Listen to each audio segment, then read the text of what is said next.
Education मैंने दिल्ली से ही करी है। मैंने बीटेक करी है इंफॉर्मेशन टेक्नोलॉजी में। वो महाराजा सूरजमल इंस्टीट्यूट ऑफ टेक्नोलॉजी है, इंद्रप्रस्थ यूनिवर्सिटी से एफिलेटेड। तैयारी मैंने अराउंड फरवरी मार्च 2022 से स्टार्ट करी थी।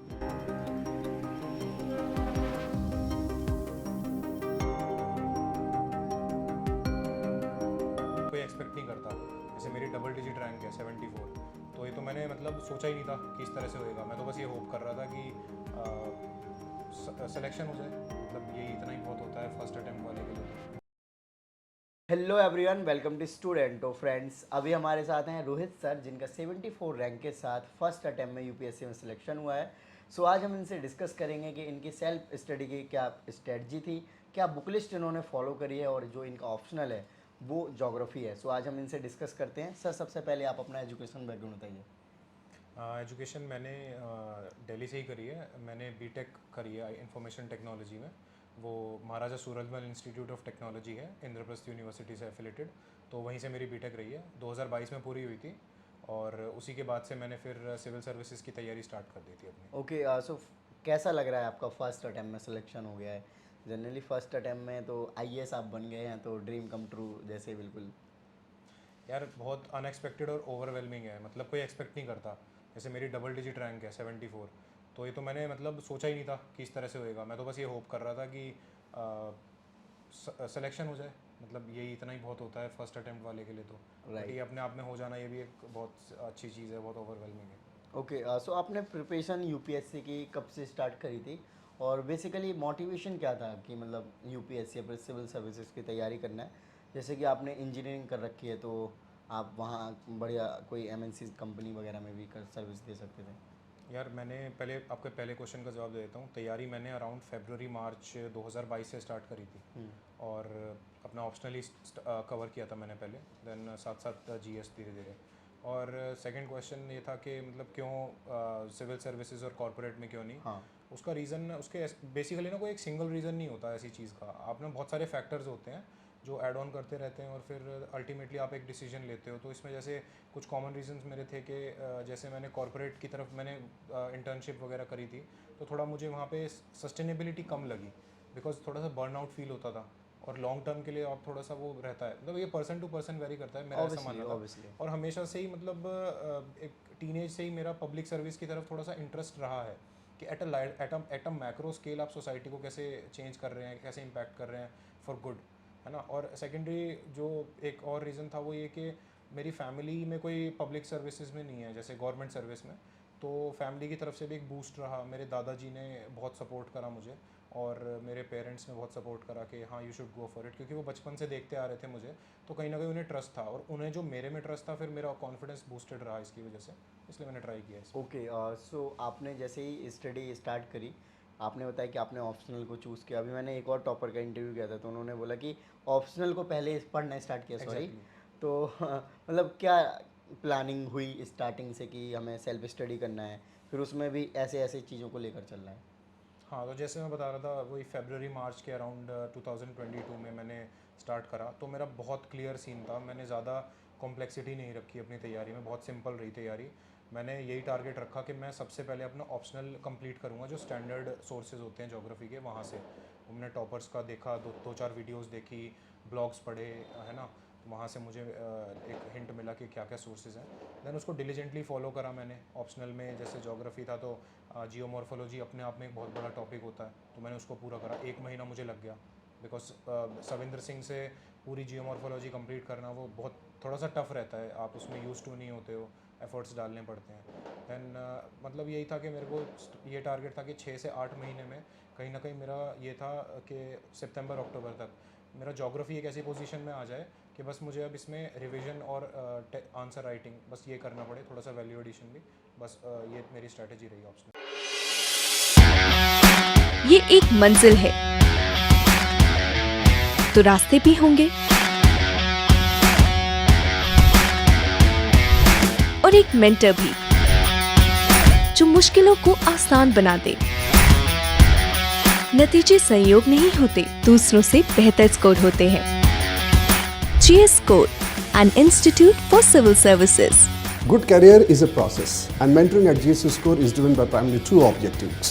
One is empowerment and another is excellence. This is what we are known for. कामयाबी की राह पर 1000 से भी ज्यादा निशान। GS code.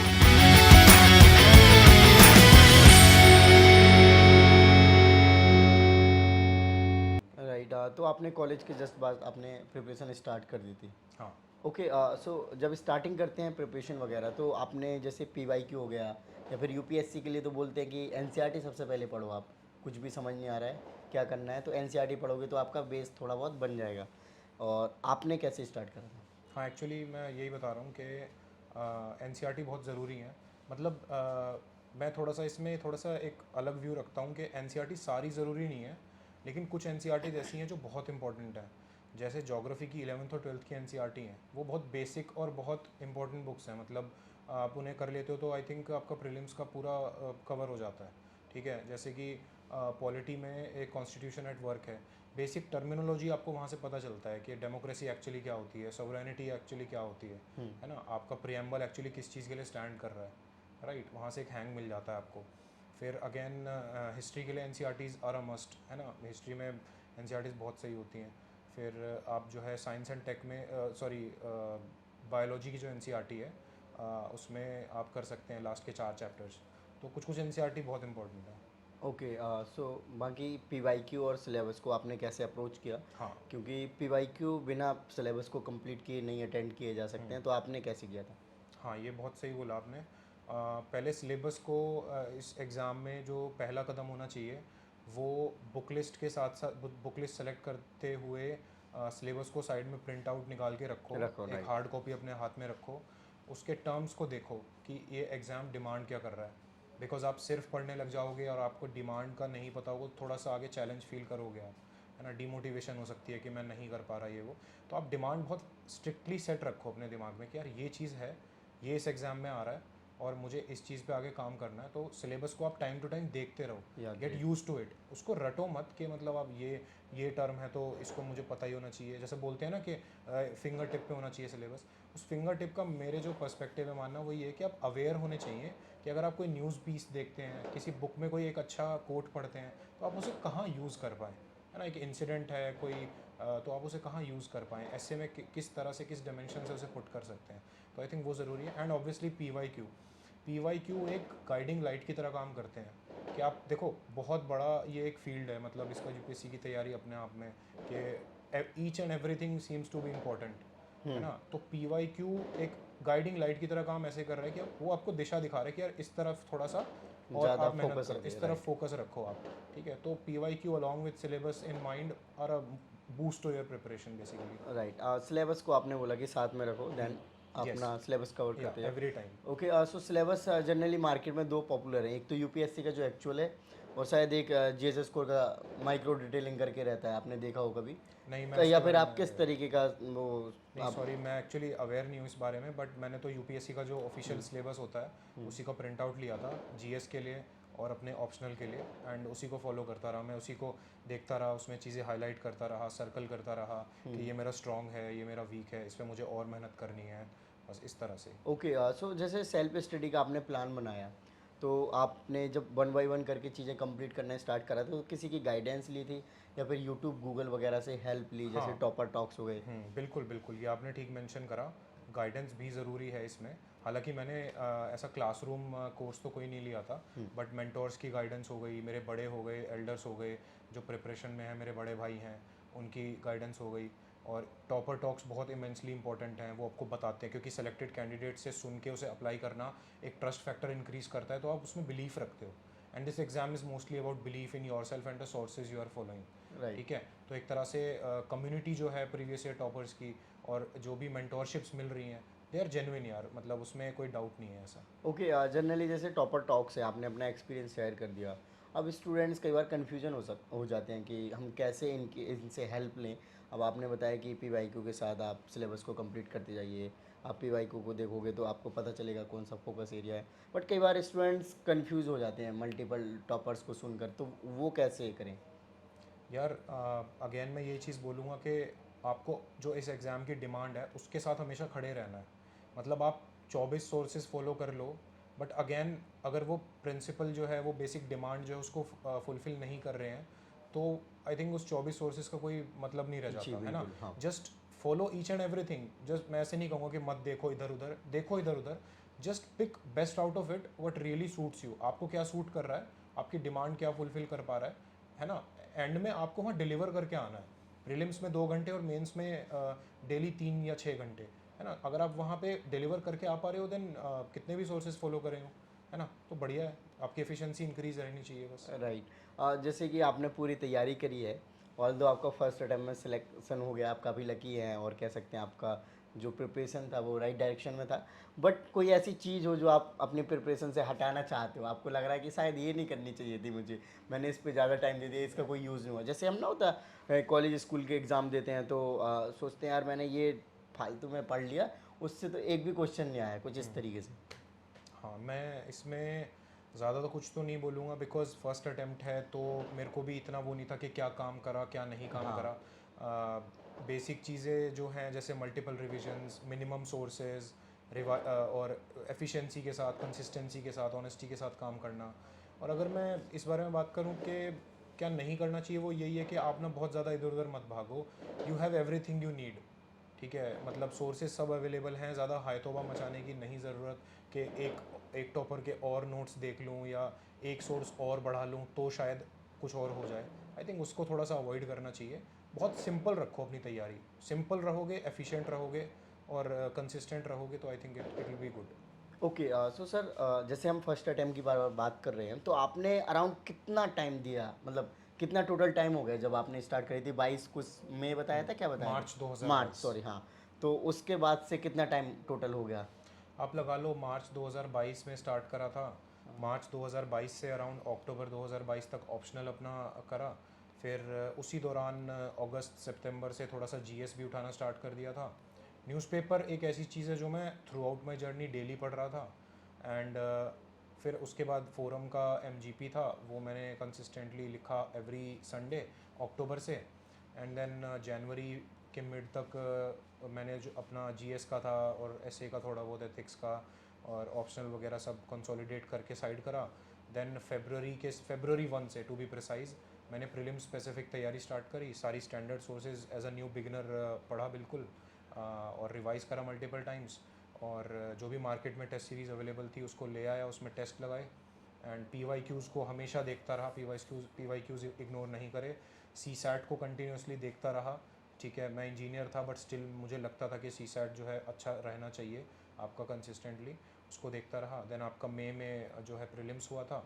देन प्रीलिम्स के बाद सितंबर तक वही मेंस की पढ़ाई चली, उसमें ऑप्शनल और जीएस ऐसे सब चला. सो मोटा मोटा लगा सकते हैं कि 1.5 साल आपको 1.5 कंप्लीट साल, लगा. यस. तो 1.5 साल में यूपीएससी की तैयारी की जा सकती है बिल्कुल अच्छे करी जा से, सकती है ना? हाँ जी, अगर आप एफिशिएंट हैं, कंसिस्टेंट हैं, ऑनेस्ट हैं, अपने आप से अकाउंटेबल हैं तो डेफिनेटली 1.5 साल काफ़ी रहते हैं तैयारी को अच्छे से करने में. राइट, सो कहा जा सकता है कि अगर आपकी किस्मत और आपकी तैयारी, जो इन्होंने 2-3 टर्म्स यूज़ करे हैं, उनको सबको मिक्स कर लिया तो सिलेक्शन हो सकता है. आप एक और चीज़ बताइए कि आपको बाकी स्टूडेंट से आप डिफरेंट थे क्या? जैसे कि मैं अगर स्टूडेंट हूँ और मैं भी आपके तरह मार्च से तैयारी करता हूँ और फिर वो जो साइकिल पूरा करूँ, तो आपको क्या लगता था कि आप बाकी स्टूडेंट से किस तरीके से अलग थे? क्योंकि आपने इंजीनियरिंग कर रखी है और मेजोरिटी ऑफ जो स्टूडेंट्स होते हैं वो अब एवरेज ही होते हैं जो यूपीएससी की प्रिपरेशन करते हैं. मैं मानता हूँ कि हर स्टूडेंट यूनिक है और सभी डिफरेंट हैं. मतलब ऐसा कोई 2 स्टूडेंट बराबर नहीं हो सकते कभी हाँ, भी. डेफिनेटली. अगर मैं एक दिन में 8 से 10 घंटे पढ़ रहा हूँ तो हो सकता है आप 8 घंटे पढ़ के उतना कर पा रहे हैं जितना मैं 2 घंटे फालतू लेके कर रहा हूँ, है ना. या ये भी हो सकता है कि आप 14 घंटे पढ़ रहे हैं तो मैं उतना 10 घंटे में कर दे रहा हूँ, है ना. तो बाकी ऐसा कुछ नहीं था कि मैं बहुत ज़्यादा एक्स्ट्रॉर्डनरी या फिर बहुत ज़्यादा इंटेलिजेंट किसी से, या कुछ ऐसी ट्रिक्स पता थी जिनसे शॉर्टली हो जाए. इवन मैं तो यही कहूँगा कि सभी स्टूडेंट इक्वली हार्ड वर्किंग होने चाहिए और जो है कंसिस्टेंसी आपकी बरकरार रहे. बाकी तो मेहनत आपके हाथ में है, आप करते रहिए, रिजल्ट्स मिलेंगे और आपको बहुत अच्छा लगेगा इन द एंड. ओके, सो आपने कितने घंटे डेली पढ़ा होगा या फिर एवरेज कितने टाइम आपने दिया प्रिपरेशन को? देखिए मैं मानता हूँ कि अगेन मैं मेंशन करूँगा, जैसे टॉपर्स भी बोलते आए हैं कि नंबर ऑफ़ आवर्स थोड़ा कम इम्पॉर्टेंट है. इसमें आई थिंक क्वालिटी जो आप दे रहे हैं, क्वालिटी टाइम आप जो स्टडी में इन्वेस्ट कर रहे हैं, जो एफर्ट्स हैं, जो आपकी एफिशिएंसी है, वो ज़्यादा मैटर करती है। बट अगेन एक अगर मैं टर्म दूँ एक एवरेज, तो वो ये है कि जैसे जब मैं 2022 में तैयारी कर रहा था, उस साल कोई एग्ज़ाम नहीं था मेरा, तो मैं उसमें कम से कम कोशिश कर रहा था कि 7 से 8 घंटे कंसिस्टेंटली डेली, है ना। उसमें बस संडे थोड़ा सा एक्सक्लूड कर सकते हैं आप, उसमें सिर्फ न्यूज़पेपर और मैगज़ीन हो जाती थी अगर पॉसिबल, बाकी उसके अलावा कुछ ऐसा नहीं था, 6 से 8 घंटे। और जब एग्ज़ाम नज़दीक थे, जैसे फरवरी से प्रीलिम स्पेसिफिक तैयारी स्टार्ट कर दी थी, तो उसमें मेरी कोशिश थी कि कम से कम 10 से 12 घंटे जो है एटलीस्ट दिए जाएँ, क्योंकि उससे ये क्या है, आपको एक कॉन्फिडेंस रहता है कि मैं मेहनत कर रहा हूँ और रिजल्ट्स भी अच्छे ही मिलेंगे। लाइकवाइज मेंस की तैयारी में भी 12 से 14 घंटे ऑन अ डेली बेसिस कम मैं फुलफिल अपने कर पा रहा था, और यही था कि कॉन्फिडेंस बना हुआ था, इस वजह से सब ठीक रहा। Okay great. मैं आपको बता दूं फ्रेंड्स, जो सर हैं उन्होंने अपने घर पे, मतलब आपकी तो कंबाइंड फैमिली है, हाँ, जॉइंट और फैमिली। वहाँ पर रह के तैयारी करी है। एक्चुअली ये दिल्ली से ही बिलोंग करते हैं, तो जनरली स्टूडेंट्स कहते हैं कि हमारे घर में वो इन्वायरमेंट नहीं मिल पाता है, या फिर हमारी फैमिली बड़ी है, तैयारी अच्छे से नहीं हो पाती है। बट आप देख सकते हैं सर ने सिलेक्शन लिया है, तो आप इस चीज़ को कैसे बताना चाहोगे बाकी स्टूडेंट्स को? कई बार स्टूडेंट्स ये कहते हैं हमें दिल्ली जाके ही पढ़ना चाहिए, और घर तो सबसे बेस्ट होता ही है, क्योंकि आपको खाने की भी व्यवस्था है, या फिर बाकी मोरल सपोर्ट वगैरह भी मिल जाता है। यार मैं तो यही कहूँगा कि आपको जो ठीक लगे, जिसमें आपकी प्रोडक्टिविटी अच्छी इन्हांस हो over the period of time, वो गिरे ना। आप इस टेंशन में ना रहें कि यार मेरी तैयारी इस वजह से नहीं हो पा रही, उस वजह से नहीं हो पा रही, है ना। जैसे मैं हूँ, मैं घर पे भी पढ़ता था, जब मुझे कभी लगता था मैं घर पे ज़्यादा रिलैक्स हो रहा हूँ या डिस्टर्बेंस ज़्यादा हो रही है, तो मैं लाइब्रेरी ज्वाइन कर लेता था घर के पास वाली। वहाँ पे बहुत अच्छे फ्रेंड्स मिले, है ना, उन्होंने बहुत गाइड करा, तो ये एक ब्लेसिंग की तरह काम करा, है ना। एंड अगर मुझे लगता था कि लाइब्रेरी में कुछ ऐसी डिस्टर्बेंस आ रही है, वहाँ पे कुछ इशू चल रहा है, मैं घर पे शिफ्ट हो जाता था वापस से, है ना। तो ये एक डायनेमिक बहुत ज़्यादा, मतलब अपने आप को वर्सेटाइल रखते हुए, और किसी एक चीज़ को ऐसा ना मानते हुए कि इसी तरीके से होगा, ऐसे नहीं करेंगे तो नहीं होगा, ये थोड़ा सा अवॉइड करना है। अवॉइड करना, राइट। ओके, सो अब हम प्रीलिम्स के बारे में आपसे टोटली डिस्कशन करना चाहेंगे। जैसे कि आपने बताया था कि फरवरी के बाद जो आपका टाइम था, आपने कम्प्लीटली प्रीलिम्स को दे दिया था, तो प्रीलिम्स की सही अप्रोच क्या होनी चाहिए, फिर स्ट्रेटजी क्या होनी चाहिए?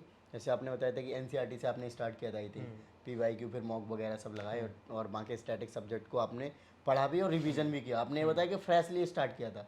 यस, हाँ। हाँ, उस फ्रेशली से मैं ये कहूँगा कि जो बेसिक एनसीईआरटीज़ थी, वो मैं एज अ जीएस का पार्ट अपनी मेंस की तैयारी में भी पढ़ चुका था। जी। बिकॉज मेंस की तैयारी आप स्टार्ट कर रहे हैं, उससे पहले थोड़ा आपको आइडिया लेना होता है एनसीईआरटी से। जो मेरी फरवरी 1 से तैयारी रही टिल 28 में, डेट ऑफ प्रीलिम्स, वो स्टैंडर्ड सोर्सेज से रही। जैसे आप लक्ष्मीकांत की बात करें, तो मैंने उसमें सारे चैप्टर्स अपने गो थ्रू करे, और फिर ऑन प्रायोरिटी उन चैप्टर्स को रखा जो प्रीवियस ईयर में बार बार पूछे गए हैं, राइट। ऐसे स्पेक्ट्रम में जो जिन टॉपिक से बार बार पूछा है, मैंने वो टॉपिक्स ऑन प्रायोरिटी करे। एंशंट मेडिवियल में जो टॉपिक्स पूछे गए हैं, वहाँ से थोड़ा ज़्यादा फोकस करा, है ना। ऐसे ही हर सब्जेक्ट में।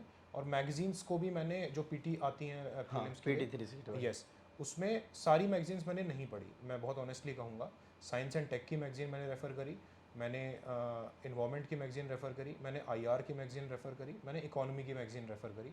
इसके अलावा मैंने और मैगजीन्स उसमें थोड़ा सा अवॉइड करा। हाँ, वो जितने भी बाकी सब करंट अफेयर चल रहा था, मैं यही कहूँगा, मैं पहले दिन से द हिंदू न्यूज़पेपर था, उसको कंसिस्टेंटली पढ़ता आया हूँ, तो उसको बहुत सपोर्ट मिला। तो कितना टाइम दिया आपने उसको डेली? हिंदू पढ़ने के लिए I think something around 1 hour 1 hour 15 minute, okay. इतना मैंने दिया था। तो आई थिंक आप 1 आवर प्लस अगर सिर्फ करंट अफेयर्स को दे रहे, तो वो काफ़ी ज़्यादा हो जाएगा वैसे देखा जाए टाइमली। और बट आपको क्या लगा कि बाकी सब्जेक्ट के स्टैटिक्स में भी वो हेल्प करता है क्या, किस तरीके से ओवरऑल? आई थिंक अगर आप इसको इस नज़रिए से ना देखो कि टाइम ज़्यादा लग रहा है, आप ऐसे देखो कि क्या एज अ पर्सन ये मुझे कितना एनरिच कर रहा है, तो ये ज़्यादा बेटर रहेगा। बिकॉज जो मैं उसमें टाइम जो था, वो स्पेसिफिकली उन चीज़ों को देता था, जैसे आपके एडिटोरियल आए हिंदू में, वो अपने अपने फील्ड के एक्सपर्ट्स लिखते हैं सब। हाँ जी। तो आईआर में हो गया, इकोनॉमिक डेवलपमेंट में हो गया, है ना, रूरल इंडिया से हो गया, अर्बन इंडिया से हो गया, है ना। तो जो प्रॉब्लम्स हमारी चल रही हैं सोसाइटी में एट लार्ज, उनको कैसे टैकल करा जाए, तो कहीं ना कहीं मेरा जो व्यू पॉइंट था, वो थोड़ा ब्रॉडन हो रहा था over the period of time. Consistently पढ़ रहा था, तो आइडियाज़ नए नए दिमाग में बैठ रहे थे, है ना। एक प्रेडिक्शन होता है कि कोई भी अगर इशू आता है, तो उसमें 3-4 पॉइंट्स जनरेट हो रहे थे दिमाग में, तो वो मेंस में भी हेल्प करा। तो इसलिए आई थिंक टाइम को ज़्यादा वो ना करते हुए, 1 आवर अगर आपको लग रहा है न्यूज़पेपर में, तो कोई इतना ज़्यादा घबराने की बात नहीं। ओके। आपने PYQ कितने ईयर के लगाए होंगे? और पी को क्योंकि आपने मल्टीपल टाइम रिवीजन के तरह दोबारा लगाए, क्योंकि आपके पास मुझे नहीं लग रहा कि बहुत ज़्यादा टाइम था, क्योंकि रिपीटर्स होते हैं जो रिपीटर इन द सेंस कि जो बार बार अटैम्प्ट्स दे रहे हैं, तो उनको ज़्यादा टाइम मिल जाता है ये सब करने में। हाँ, मैं एग्री करूँगा। पीवाईक्यू में भी मैं थोड़ा सा स्पेसिफिक था, जैसे हिस्ट्री और ज्योग्राफी जैसे सब्जेक्ट हैं, इनमें मैंने पीवाईक्यू 1990s के जो दिए हैं, अब स्टैंडर्ड जो पीवाईक्यू की बुक्स आती हैं वहाँ से लगाने स्टार्ट करे थे, मतलब रिवर्स ऑर्डर में करे थे, 2022, 21 ऐसे करके, और पीछे तक जाता रहा। बाकी इकोनॉमी जैसे जो सब्जेक्ट हैं वो थोड़ा सा कंपैरेटिवली 2015-14 ऐसे वहाँ तक करे थे मैंने, 2022 से, मतलब रिवर्स ऑर्डर में। ऑन प्रायोरिटी आप लेटेस्ट पीवाईक्यूज़ को रखिए। ऐसा ज़रूरी नहीं है कि आप हिस्ट्री पढ़ रहे हैं तो हिस्ट्री के पीवाईक्यू सारे ही करिए। आप हो सकता है तो हिस्ट्री के पिछले 10 साल के पीवाईक्यू करिए, ज्योग्राफी के 10 साल के करिए, इकोनॉमी के 7-8 साल के करिए। टाइम मिलता है तो और पीछे चले जाइए, है ना। पहले एक बेसिक मिनिमम कर लीजिए हर सब्जेक्ट में, तो ये इस तरह से रहेगा। और मल्टीपल टाइम करेंगे तो और थोड़ा पेपर का पैटर्न, कंटेंट क्या पूछा जा रहा है, हो सकता है उन ऑप्शंस में से क्वेश्चन आ जाए, उसको एनालाइज करिए गूगल पे जाके, स्क्रीनशॉट्स लीजिए अपने डिवाइसेस में। ओके सर, जैसे मॉक टेस्ट वगैरह आपने कितने लगाए थे प्रीलिम्स के लिए? हाँ, मॉक टेस्ट के लिए मैंने ऐसी कोई टेस्ट सीरीज़ तो ज्वाइन नहीं करी थी, बट क्योंकि मैं दिल्ली से ही हूँ तो रिसोर्स वगैरह मिल जाते हैं सब। तो मैं मुखर्जी नगर के पास रहता हूँ, वहाँ पे स्टूडेंट्स बुक शॉप करके है, उनके पास रिसोर्सेज की कोई कमी नहीं थी, काफ़ी टेस्ट सीरीज़ थी अलग अलग, और उन्होंने टाइम पे होम पे डिलीवर भी करा जब मुझे ज़रूरत पड़ी। तो वहीं से मैं टेस्ट सीरीज़ मैंने मंगवा ली थी। और जो सेक्शनल थे, मतलब सारी तो मैं नहीं लगा पाया, थोड़ा सा समय आप का मेरे पे सेक्शनल और फुल लेंथ दोनों लगाए? हाँ, मैंने हर सब्जेक्ट का आप ऐसे मान लेते हैं कि 2-2 सेक्शनल लगाए थे और एक फुल लेंथ मैंने लगाया। देन मैं स्विच कर गया अपना जो एक्चुअल ओपन मॉक्स होते हैं, जैसे विजन का अभ्यास हो गया, फोरम का सिमुलेटर हो गया, ये मैंने इन दोनों का लगाया था। एंड ऑब्वियसली पीवाईक्यू आपको ज़रूर लगाने हैं। रियल जो एग्ज़ाम पेपर होता है प्रीवियस ईयर का, उसका प्रिंट आउट लीजिए अपने प्रिंटर से, कराइए आप, अवेलेबल भी करा देंगे मार्केट वाले, एंड उसको आप रियल टाइम एग्ज़ाम की तरह करिए। तो मैंने अराउंड 35-40 मॉक्स इन टोटल, 40 के आसपास मॉक्स मैंने अटेंड करे थे। तो ये था इतना लगभग। ओके सर, मेंस के बारे में बताइए थोड़ा सा कि मेंस को आपने कैसे अप्रोच किया था, क्योंकि आपने ऑप्शनल पहले कवर किया बाकी सारी चीज़। हाँ, मेंस की तैयारी मैं मानता हूँ कि प्रीलिम्स के पहले स्टार्ट हो जानी चाहिए। सिर्फ प्रीलिम्स की तैयारी के स्पेसिफिक मत रहिए। आपको ऑन प्रायोरिटी अपना ऑप्शनल सबसे पहले कंप्लीट करना चाहिए। अगर आप कोचिंग ले रहे हैं तो कोचिंग के ज़रिए से, स्टैंडर्ड सोर्सेज से पढ़ रहे हैं तो स्टैंडर्ड सोर्सेज के ज़रिए से, और कहीं से भी पढ़ रहे हैं, कोचिंग नोट से पढ़ रहे हैं, कहीं से भी आपको कंसोलिडेट करना है पहले ही। बिकॉज प्रीलिम्स और मेंस के बीच का जो टाइम होता है वो काफ़ी टायरिंग रहता है। आपको लगता है बहुत कुछ इंपॉर्टेंट है, टाइम मिस हो रहा है, मैं नहीं कर पाऊँगा, वो थॉट्स आते हैं। अगर आप पहले से एडवांस में रखेंगे तो थोड़ा ठीक रहेगा। एंड जीएस के पार्ट में भी यही है कि आप टेस्ट सीरीज़ ज्वाइन कर लीजिए, बहुत अच्छा रहेगा। नहीं कर पा रहे हैं, प्रीवियस ईयर उठाइए, लिखिए, मार्केट से टेस्ट ले आइए, उन्हें लिखिए, फीडबैक लीजिए अपने सीनियर्स से। सीनियर्स नहीं अवेलेबल है, खुद ही प्रीवियस ईयर टॉपर्स कॉपीज़ को लीजिए, मार्केट से उठाइए, अगेन अवेलेबल हो जाएगा वो मार्केट से। तो आप उसमें से उनके जो क्वेश्चन लिखे हुए हैं उसी को लिखिए, कंपेयर करिए। आपको थोड़ा सा एफर्ट डालना पड़ेगा, है ना। और जो ये प्रीलिम्स की तैयारी जब आप स्टार्ट करते हैं, उससे पहले का जो 3 महीना होता है वो बहुत क्रूशियल है। आपको ऑप्शनल कंसोलिडेट करना है, आपको टेस्ट्स लिखने हैं, आपको एसे लिख देने हैं, आपको फीडबैक्स लेनी है, आपको अपनी कमियां नोट डाउन कर लेनी है। फिर जब आप प्रीलिम्स के बाद मेंस की तैयारी करते हैं तो आपको स्क्रैच से नहीं स्टार्ट करना। जी। आप ऑलरेडी एक अच्छे खासे लेवल पे हैं, आप एक एम्पल नंबर ऑफ टेस्ट लिख चुके हैं, आप ऑप्शनल कंसोलिडेट कर चुके हैं, तो आई थिंक वो बहुत सही रहेगा अगर इस तरीके से करा जाए तो। ओके, आई थिंक आपके आंसर राइटिंग में काफ़ी अच्छे से आपने वर्क किया है, जी। और तभी आपका फर्स्ट अटैम्प्ट में आपका अच्छे रैंक के साथ सिलेक्शन भी हुआ है।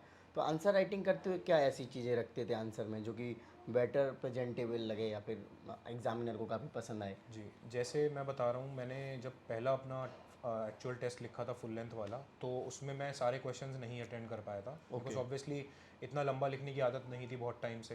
एंड किस तरह से स्ट्रक्चर करा जाए क्वेश्चन को, उसमें भी थोड़ा सा लैक हो रहा था। आई थिंक 2-3 क्वेश्चन छूट जा रहे थे, और 2-3 क्वेश्चन में आधा आधा पेज वही हाफ लेंथ की तरह लिख पा रहा था मैं। बट अगेन मुझे थोड़ा भरोसा था अपनी एफिशिएंसी पे, और मुझे पता था कि मैं कर लूँगा इस चीज़ को इम्प्रूव। अच्छा, कैसे करना चाहिए ये उन साथियों के लिए है जो हमेशा आंसर राइटिंग को एक पहाड़ की तरह देखते हैं। मैं यही कहूँगा कि आंसर राइटिंग बहुत अचीवेबल चीज़ है एफिशिएंटली अगर करी जाए तो, और आप बहुत बेसिक तरीके से करिए। आप मत लिखिए फुल लेंथ टेस्ट सबसे पहली बारी में, आप 2-3 प्रीवियस ईयर क्वेश्चंस लीजिए उस टॉपिक से जो आपने पढ़ लिया है पहले ही, है ना।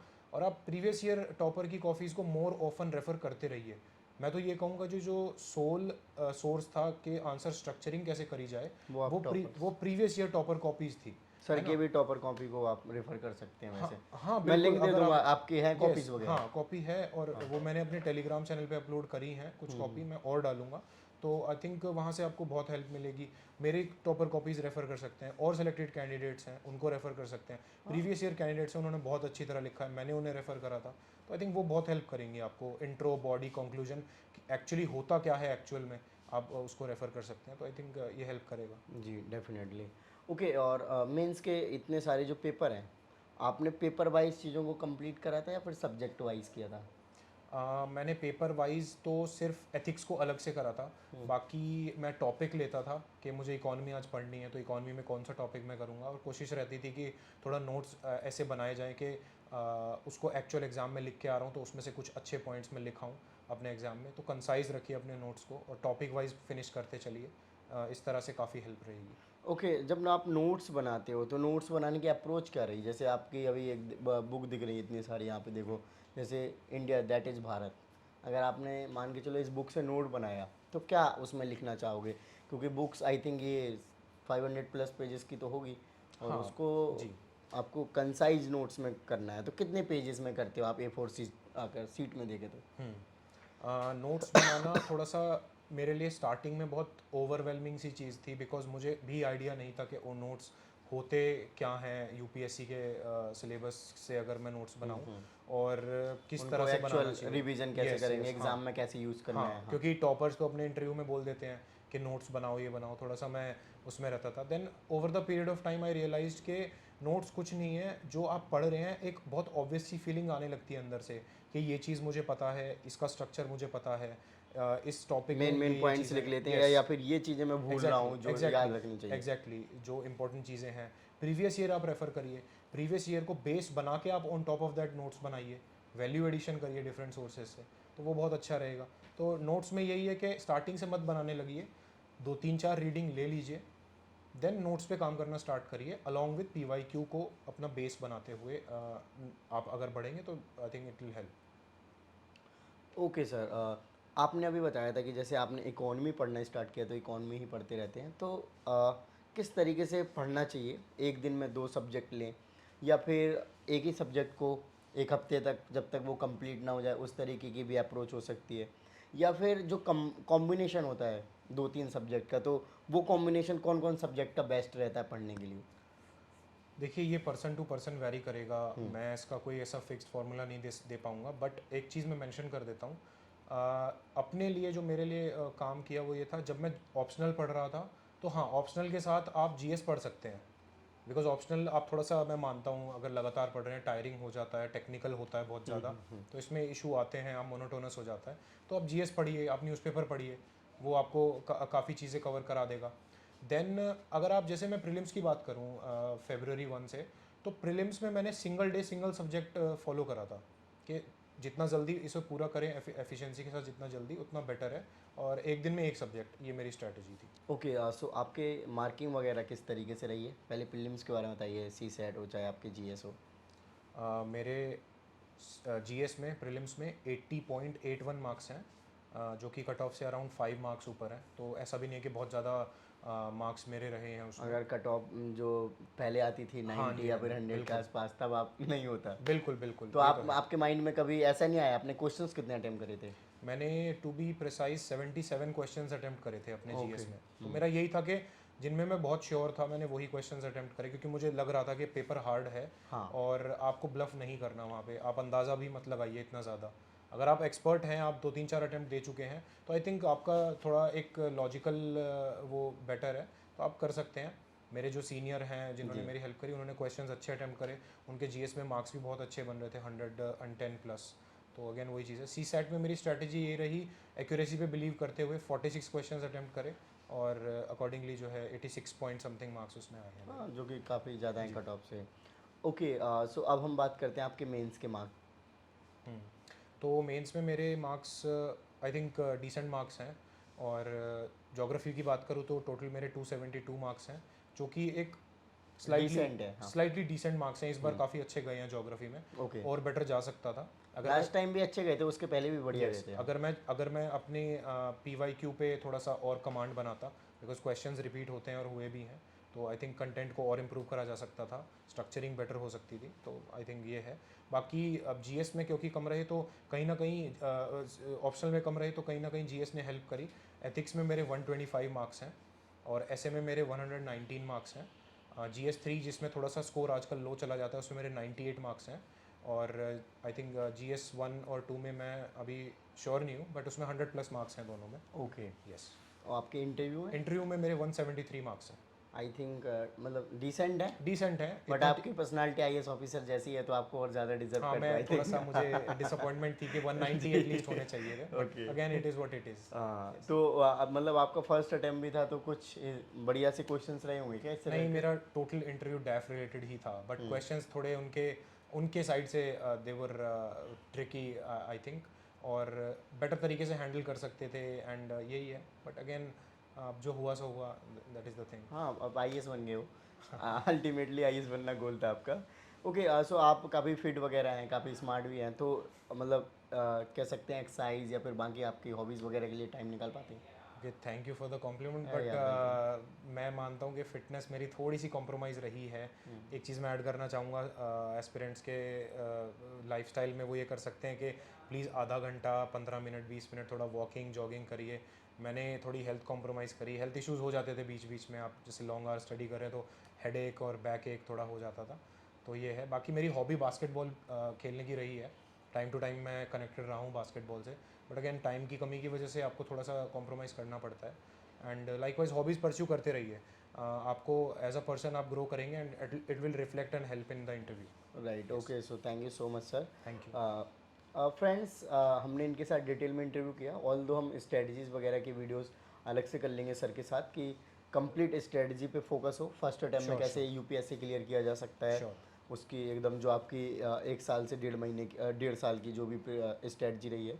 आई होप फ्रेंड्स आपको वीडियो अच्छी लगी हो तो इसको लाइक करें। जय हिंद।